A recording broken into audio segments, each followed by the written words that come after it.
Hey everybody, happy Wednesday and happy Canada Day. It is July 1st, which is Canada's birthday, so I hope everybody is enjoying their day, celebrating with whatever you're deciding to do. Tonight we are going to read chapters 7, 8, and 9. So let's get to it. Chapter 7 is called Welcome to the Basement. About a half an hour later, we get a jerk stop. Get out, Mother orders. There is a large house in front of us. It's in shambles. It looks like it has been abandoned for years. The paint has peeled and it's surrounded by sludgy snow. It's not an igloo castle. It's not even an igloo. Is this where you live? I asked Tree Girl as we all get out of the sled. Yes, she has. Do you have a problem with that? No, I say quickly. Put them in the basement with the girl, Mother tells Tree Girl, and don't forget the reindeer, she adds. The reindeer too? He's a prisoner? Why? We walk into a house, passing a crumbling dining room table and broken chairs, a half-burned down chandelier. In the corner of the room, there are piles of cutlery, statues, paintings, just like the stuff in the sled. Stuff they stole from other people, I'm sure. They are robbers. Tree Girl leads us to a staircase. Here's a new home, she says, giving me a slight push down the stairs. Don't come out. Jonah and I head down reluctantly, and the reindeer chomps along behind us. Horrid, stupid, miserable place, he mutters. I glance back in surprise. I'm still not totally used to him talking. The basement is about the size of our basement at home.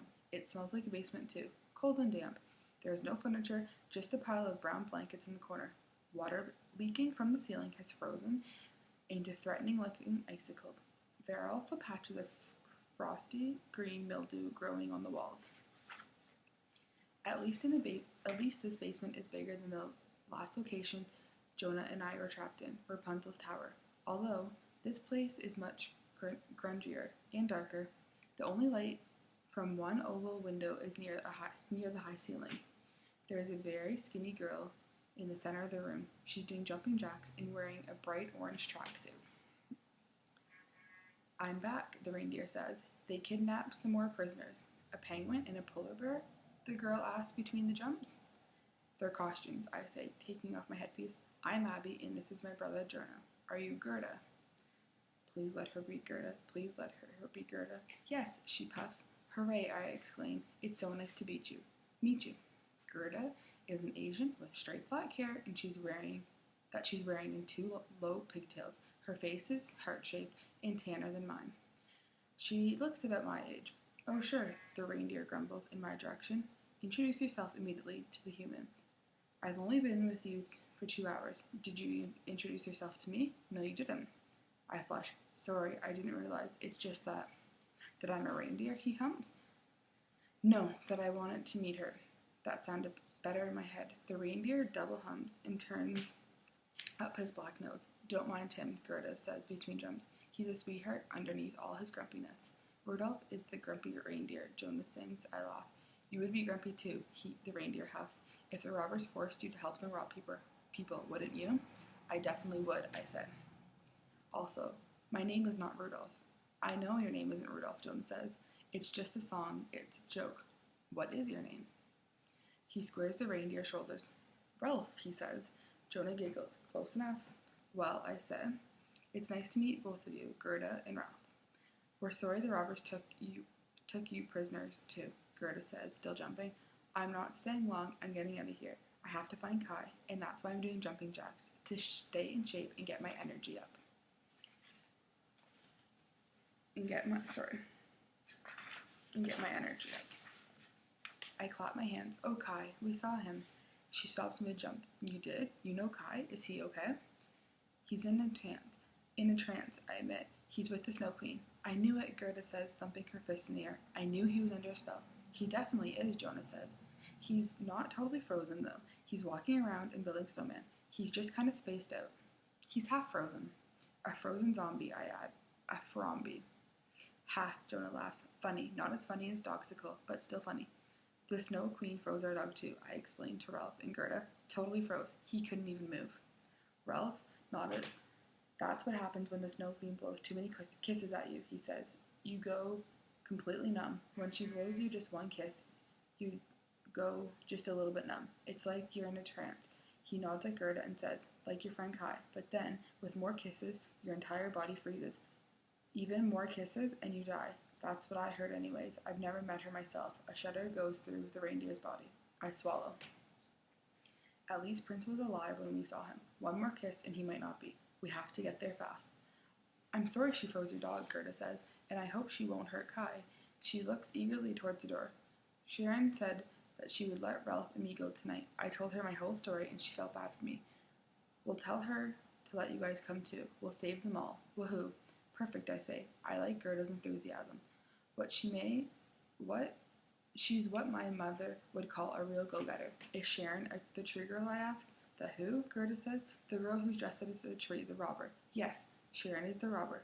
Great, I say. This is going to work out perfectly. I grab Jonah's hand and look at his watch. It says 2 o'clock back home. Do you know what time it is here? 6, Gerda says. Sharon usually brings dinner down about 8. Hopefully she'll let us go then. I nod. We're right about the time difference. Every hour home is 3 hours here. This means we have 5 hours. We have 5 hours left and 15 hours here. We're cutting it close, but we can make it. This wasn't exactly the pop in to get Prince that I had in mind. Queasiness settles in my stomach. What if my parents wake up before we get home? For a second, I'm worried that I'm going to be sick. I take a deep breath. I can do it.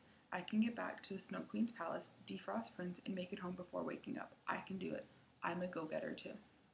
Gerda resumes her jumping jacks. Come on, guys. Let's get some exercise. Who's with me? I am, Jonah explains and jumps up. Why not, I say, and join in. Pass, says Ralph, from where he's lying, hooves sprawled across the floor. 1, Gerda yells. 2, 3. My back starts to feel kind of sweaty. This polar bear costume is hot. It wasn't made to be worn during exercise. It's also kind of itchy. I stop jumping and walk over to the corner to sit down. Maybe Gerda can be the go-getter while I go get a break. Chapter 8 is called Oops. When Sharon comes down to the basement a couple of hours later, she's no longer wearing her tree costume. She's wearing black leggings and a long gray sweatshirt. She has blonde hair that is stick straight and down to her waist. She's carrying a tray of food and drinks. Who's hungry, she asks. Gerda jumps off the floor where she has been resting after her workout. Jonah is sitting beside me. Ralph is napping. I'm not hungry, Gerda announces. I'm just ready to go. Go. Ralph, wake up. We're going. Ralph awakens with a yawn and looks around. Go where? Sharon asks with a sneer. Gerda keeps her chin up. You said I could leave, remember? You felt bad about my friend Kai and said I could go get him tonight. Oh yeah, Sharon says lazily. She twists a strand of her long blonde hair along her finger. I did say that, didn't I? Jonah and I exchange a worried glance. Gerda puts her hand on hers. Yes, you did. Maybe, but that was before. Before what? Gerda asks. I got another bad feeling in my stomach. Sharon puts the food tray on the floor and smiles. Before I brought friends for you to play with. But they want to come too, Gerda said, glancing at me and Jonah. Sharon laughs, as though it's the funniest thing she's ever heard. You think I can let you guys all escape? Are you crazy? I can't let you all go. Why not, I ask. Mother would be furious. I can't disobey her like that. The band would never forgive me. Jonah makes the air guitar motion. I give him the evil eye. I'm sorry, Sharon goes on. But with the 3 of you, Mother can rob all kinds of new places, like schools. She's making plans. And anyway, Gerda, now you have friends to hang out with down here, so you won't get lonely. Hello, Ralph barks. Am I invisible? I'm right here. No one was lonely. I don't care about being lonely, Gerda says. I'm on a mission. I need to save Kai. Why do you care so much about this Kai guy? Sharon asks. Is he your boyfriend or something? Do you love him? Are you going to marry him? For your information, I'm only 12, Gerda says, glaring at Sharon. I'm not getting married anytime soon, but Kai is my best friend, and I do love him. I need to find him. A tear drips down her cheek. I stand up and put my arm around Gerda's shoulder. Jonah and I really need to go too, I tell Sharon. We have to wet our dog and go back home. Yeah, Jonah explains. According to my watch, it's almost 3 in the morning at home. We have to move. Sharon scowls at my brother. I thought your watch was broken. Jonah flushes and hides his watch behind his back. Oh, right, it is. Never mind. What watch? I don't have a watch. You're a little liar, Sharon snaps, and you two should be grateful. You almost drowned. We saved you. Mother's giving you a place to live. She's making you lock us in the basement, I say, and she wants to use us to rob people. Sharon shrugs. We have to earn our keep. Gerda covers her face with her hands. Your mother is horrible. She's technically not my mother, Sharon admits. I just call her mother. All the ladies in the band of robbers do. Jonah makes another guitar pose, and I give him another evil eye. What happened to your parents? Jonah asks Sharon. My parents died when I was 4, she says, her voice crackling. They were attacked by wolves. I gasp. That's horrible. Her eyes tear up. If there had been a hospital nearby, maybe my parents could have been saved. But the Republic of Blizzard is short on hospital. It's a problem. So you were left alone, I ask? I suddenly feel really bad for Sharon. She nods. Mother found me wandering in the woods. She took me in, she gave me food and shelter, and she still does. She makes you steal stuff from people, Jonah adds. I don't mind, Sharon says with a shrug. I like meeting new people. You're not meeting them. Gerda points out, you're robbing them and kidnapping them. Sharon expresses hardness. Enjoy your dinner, I'm out of here. Wait, Gerda cries. She presses her hands together and drops to her knees. Please, please, please let me go. You told me you'd let me go. Sharon shrugs. I know I did. But I can't now that Jonah and Abby have shown up. Sorry. She marches up the basement stairs. Later. Suddenly I have an idea. Come with us, I call out. She stops in her tracks but doesn't turn around. Why would I do that? Because the robbers are horrible people. They'll force you to steal from them, and you said you always want to see where the Snow Queen lives. Now's your chance. But where would I live? Sharon asks, still not looking back at us. Anywhere but here is better, Gerda says. You're all a bunch of snobs, Sharon spits out. I'll stay where I am, and thank you very much. She slams the door. We hear the click of the log. That is not good. Not good at all. I slump against the side of the wall. You know what this means, don't you? I ask my brother. Jonah nods. What does this mean? Gerda demands. I sigh. It means we've messed up another fairy tale. Okay, Chapter 9, The Great Escape. Let me get this straight, Ralph says, trotting back and forth in the small basement. His bell rings angrily with every step. I was finally going to be set free, and now I'm going to be stuck here forever in a stuffy, dark basement? Because of you two, is that right? It seems that way, I admit. You two are the worst, Ralph blurts out. We're sorry, I say. We'll figure a way out to escape. And what do you mean, you messed up another fairy tale? He asks. Are you in cahoots with fairies? Fairies and witches are a bunch of troublemakers. They really are, Gerda says. She's back to doing jumping jacks. A witch trapped me in her house for months. This has nothing to do with witches or fairies, I said, even though Mary Rose, a fairy, did technically bring us here. Which is what I meant. What I meant was that since we interrupted the fairy tale, Gerda won't be able to save Kai like she was supposed to. We messed up the story, and now we need to fix it. Changing the subject, I turned to Ralph. How long have you been stuck here? Years, he says, and I'm sick of carting around people dressed as trees and cold weather animals, helping them steal from other people. It's irritating. I hang my head. It is, and I'm sorry, and I have a plan, and I do. We're going to escape. Yay, Gerda explains and pumps her fist in the air. How? I don't know, I admit.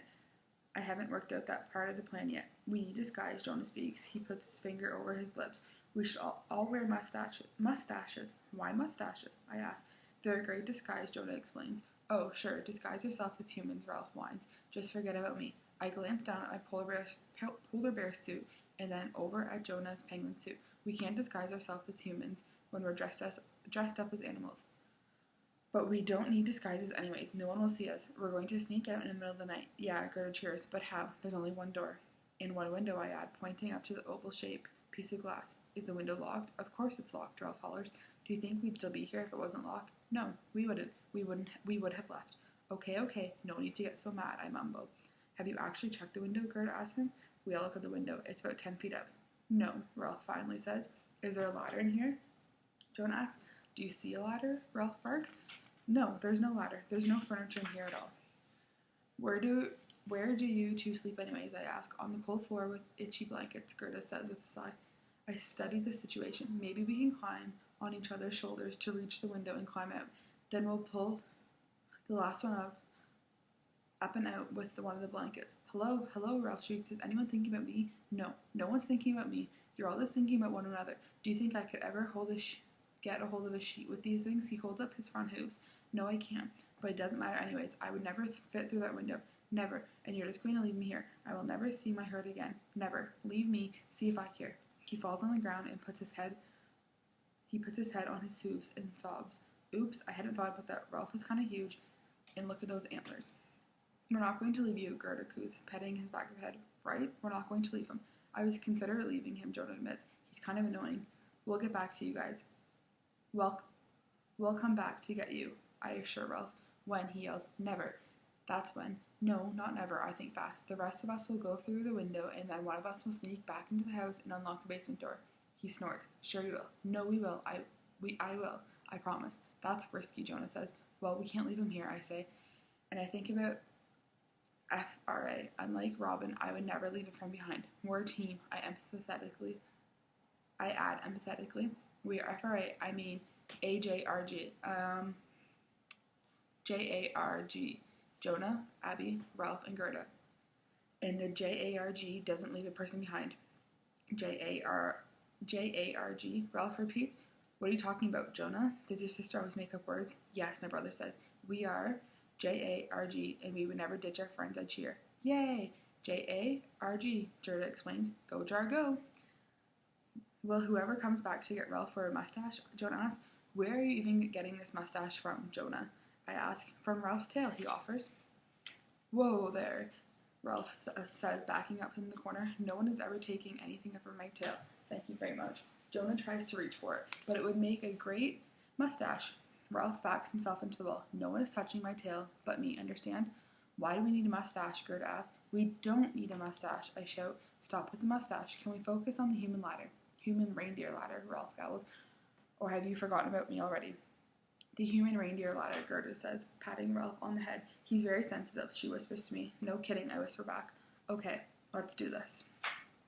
Heaviest to lightest, Ralph on the bottom, then me, then Gerda, then Jonah. We exchange a smile. I like Gerda a lot. I wish she went to school with me. We would totally be friends, maybe even best friends. I stiffen. Not better best friends than me and Frankie, of course. But I would never ditch Frankie. I'm not that girl. I'm not Robin. Jonah's eyes the food tray. Can we eat before we escape? I'm starving. Good idea, Jonah. Gerda says. We need our energy, and we want to wait until the robbers are asleep anyways. Is there any hot chocolate? I asked, stepping over the tray. Jonah says. That stuff was tasty. I definitely could have more. Ralph crackles. You're kidding me, right? They only give hot chocolate when they're trying to woo you into the sleigh. I look down at the pathetic meal. There are 4 cups filled with gray water. Black flakes float on the surface. There are 4 limp sandwiches too, and I can't tell what's between the slices of stale-looking bread, but it looks bluish. Gross. What about ketchup? Jonah asks. Jonah's obsessed with ketchup. I shake my head. There's no ketchup, Jonah. There isn't much of anything. Last time I complained to Mother, Gerda tells me, she threatened to serve me reindeer for dinner. I almost gag. Ralph let out a sob. Gerda nods. I stop complaining, so we should just eat what we got. She passes out sandwiches and cups. I slowly, nervously nibble in the corner. It's not that bad. I think it's a type of cheese. Blue cheese, maybe? It could still use some ketchup, Jonah says, but that's okay. We munch anyways. Do you guys know Roar's code? Ralph asks with mouthful. What's that? It's a way to spell a word by blinking when you can't talk, Ralph explains. It might be helpful to use during the escape. I taught it to Gerda. We needed an activity in here. Wait, do you mean Morse code, I ask? A long time ago, people used Morse code to send messages to each other. Roar's code, Ralph says. Roars. R, like reindeer. Right, Roars? Right, roars, I say with a laugh. Cool. I love codes, Jonah explains, putting down a sandwich. Then something occurs to me. Oh, is that where you're blinking at me in the lake? You were trying to tell me something? Yes, Ralph says. I was telling you to run. Oops, I say. I didn't get that exactly. Let me teach you the alphabet.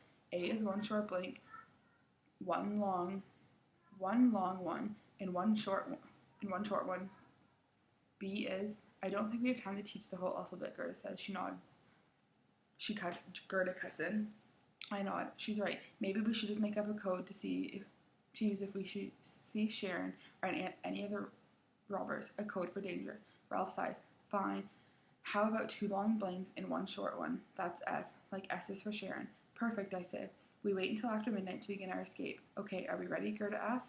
She stands up and puts on her matching orange hat, which is under the blankets. Ralph reluctantly shuffles across the floor and stands under the window. Let's get this over with, he says. I climb onto his back and then carefully stand up. I can feel his furry skin squirm under my feet. I hold onto the wall so I won't fall over. Gerda, you're up. Really? She sings, as she pulls herself up onto Ralph's back, onto Ralph's back and stands, lifting her arms into a T for balance. Careful, Ralph whines. I have a bad back. Jonah climbs on next, and we all hold onto the wall. I try to avoid touching the green mildew. Gerda bends down, and Jonah climbs onto her shoulders. Then I bend down, and Gerda stands on my shoulders. Their combined weight of Jonah and Gerda make me tremble a little bit. I notice that Gerda is wearing purple sneakers. Nice shoes, I say, while I slowly stand up. I wish I had shoes instead of polar bear booties. They're comfortable, but the shoes I had before were my favorite. They were red, and I lost them in the river. I remember something about Gerda's shoes from the original story. Even though she loved them, she offered them to the river if the river would give Kai back to her, which is pretty amazing. Gerda had devoted is so devoted to her friend. Gerda is a real best friend. Not like someone I know whose name rhymes with Bobbin. Ready, I ask. Let's do this. We all stand. We didn't, I say. Go G-A-R-G, Jonah says. J-A-R-G, Gerda and I correct at the same time. She smiles down at me. I forgot the blanket, Jonah comes down. Oops, of course you did, mutters Elf. You guys are the worst escape artists ever. You're never going to come get me. I bend back down. Gerda bends down. Jonah slides off of Gerda and then Ralph. And then he picks up the blanket. Then Jonah gets back on Gerda. Gerda gets back on me. Ready? I'm going to stand up again. I say, ready, they all cheer. I straighten my legs carefully, slowly. I'm up. My turn, Gerda says, and she straightens her legs. Done. I feel her wobble, but I hold tight to her feet. Stand, Jonah, I say. He stands. I can reach the window, he calls. Woohoo! We all cheer. What's out there? I ask. Gerda's sneakers start to grate against my shoulders. I tremble and hold tighter to the wall. I can't tell, Jonah says. It's too dark out, but I think it's just the ground. That makes sense since we're in the basement, Gerda says. What are you waiting for? Ralph says. I'm not getting any younger. Open the window. Jonah coughs. What? It doesn't open. I think it's locked. Well, unlock it, Ralph orders. I don't see a lock. Maybe it's just stuck. Break it, Gerda orders. With what? Jonah says, your elbow, smash it open. A little bruise never hurt anybody. Ralph stomps an impatient hoof. No, I call out. Y'all just cut your elbow. Jonah, do not smash that window with your elbow. I do not approve that idea at all. Are you listening to me, Jonah? I'm listening, Abby. But what do you want me to do? Is there a pole or something we can use? Why would there be a pole? I don't know. Something. There are water cups from dinner. We can use the cup to smash the window. But then all the glass is going to rain down on us, I say. We'll be covered in glass. I have delicate skin, Ralph yells, and you cannot cover me in glass. I will bleed. I think if I angle the cup correctly, it will go outside. Jonah says, we'll have to be careful when we climb out, but we should be okay. I'm coming down to get the cup. He crouches down. Gerda crouches down. I crouch down. I'm not sure about this plan, I say nervously. It's the only plan we have, Jonah says. He gets the cup and climbs back. He goes on Gerda. Gerda goes on me. Same old, same old. Ready, Gerda says. I'm not happy with this plan. It has disaster written all over it. Everyone close their eyes, just in case I cry. I brace myself for falling glass. I can't help but think of the broken mirror in the original Snow Queen story. This isn't the same thing, right? Jonah starts counting. 1, 2, 3. Oh, look at that. What? Gerda, Ralph, and I all ask at the same time. Maybe this is a lock. I hear a loud click. Yes, I thought it was decoration. Hold on. Jonah opens the window and a gush of cold, fresh air blows through the room. Ah, Ralph says. That feels good. I'm going through, Jonah says. Careful, I call out. He shimmies through the window. Pass up the blanket, he calls. I bend down carefully, pick up the blanket off Ralph's back, pass it back up. When Jonah gets the blanket, he holds it down to Gerda and heaves her up out the window. I'm next, I say. No kidding, Ralph murmurs. Then he looks up at me with his moon-sized eyes that squeeze my heart. You won't forget about me. I won't, I promise. J-A-R-G forever. The blanket comes down. I grab. Hold on. We'll come back in 5 minutes. Jonah and Gerda yank me up towards the darkness.